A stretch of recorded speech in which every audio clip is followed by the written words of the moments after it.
शुरू करता हूँ उस बुजुर्गों बरकत के नाम से जिसने हक व बातल के फ़र्क को हम पर वाज़िया किया और तमाम बनी नौ इंसान की कामयाबी को उसके अमल और शुक्र से मशरूत कर दिया।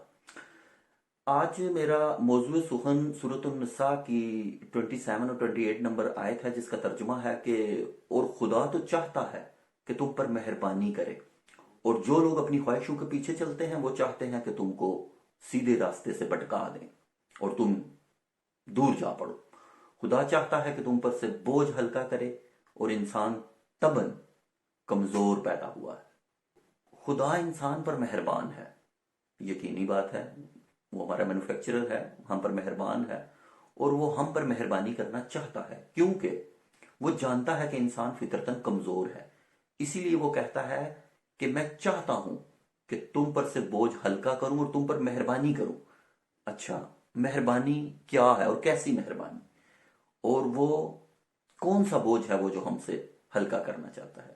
ये चीज समझने के लिए हमें तारीख के औराक पर से थोड़ी सी गर्द उड़ानी पड़ेगी कि आया माजी में इंसान किस किस्म का था, वो उसका रहन सहन का तरीका क्या था, माशरत क्या थी, इंसान का इंसान के साथ सलूक क्या था, निज़ाम हुकूमत क्या थी। ये सब चीजें देखनी पड़ेंगी। तो अगर देखा जाए तो उस वक्त का जो दौर था ना, वो इंपीरियलिज्म का दौर था।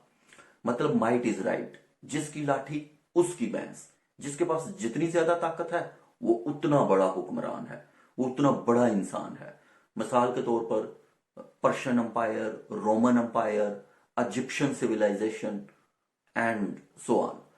तो इन लोगों ने क्या किया हुआ था?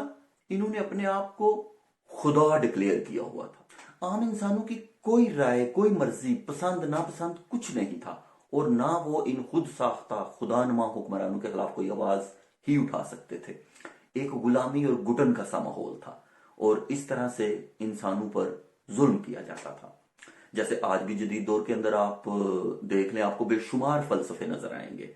आपको secular, liberal, atheist, new modernism, post modernism, structural realism, classic realism और रियलिज्म, बहुत से फलसफे आपको नजर आएंगे। पता नहीं कितने फलसफे आजकल निकल आए हैं। और उसके अलावा हर मजहब के अंदर भी आपको बेशुमार फिरके नजर आएंगे। हिंदुइज्म में, बुद्धिज्म में, जैनिज्म में, और आगे इनकी शाखें, फिर क्रिश्चियनिटी, इस्लाम, जूइज्म, और फिर आगे इनमें पाए जाने वाले फिरके। क्योंकि खुदा सब जानता है और उसे पता था कि ये सब होगा और इंसान ऐसा करता है, क्योंकि उसे अकल दी गई है ना, वो नायब है ना खुदा का, तो उसने तो ये फलसफे इजाद करने थे, वो अकल जो दे दी गई है उसे। तो फिर उसने इंसान की रहनुमाई के लिए एक किताब भी दे दी, क्योंकि उसे पता था वो ये इंसान इस किस्म के काम तो करेगा। लेकिन मेजोरिटी ऐसा नहीं करती। ये एक खास तबके होते हैं, खास लोग होते हैं जो एक स्टेज तक पहुंचने के बाद इस किस्म के काम करना शुरू कर देते हैं। बहरहाल, तो फिर आम इंसानों के लिए एक किताब उसको अनायत कर दी गई, जिसके अंदर चंद यूनिवर्सल प्रिंसिपल्स रख दिए गए जो सबके लिए एप्लीकेबल है। और इन असूलों के बगैर निजाम कायनात या निजाम दुनिया चल ही नहीं सकती। तो इन असूलों से फायदा कौन लोग उठाते हैं?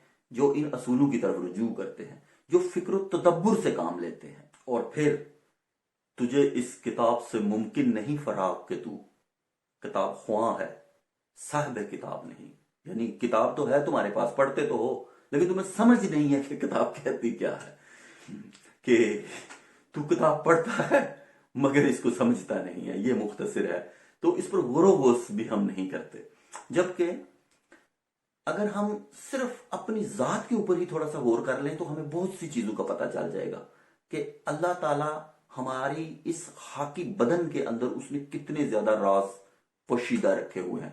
हमारे एक सेंसर ही फॉर एग्जांपल देख लें, देखने वाले सेंसर, सूंघने वाले, महसूस करने वाले, सोच को हकीकत में बदलने वाले, फिर हमारे बॉडी ऑर्गन्स, जिसमें से हर एक का एक अपना स्पेसिफिक फंक्शन है, और वो उसके मुताबिक बेहतरीन काम कर रहा है। इसी तरह अल्लाह ताला ने इंसान के अंदर एक ऐसा सॉफ्टवेयर भी रखा हुआ है जो कि आपको हक व बातल के फर्क से आगाह करता है, और जरूर करता है जब तक आपको मुकम्मल तौर पर अपने آپ سے آگاہی نہیں ہو جاتی آپ ان چیزوں کو سمجھ نہیں سکتے۔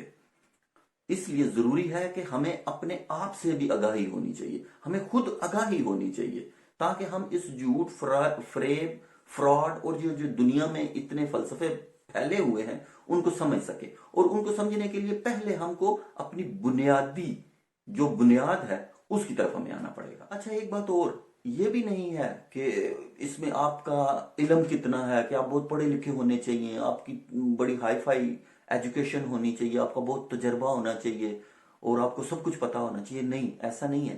وہ آپ کا اندر آپ کو بتائے گا، صرف آپ اپنے آپ سے پوچھیں، وہ ضرور بتاتا ہے۔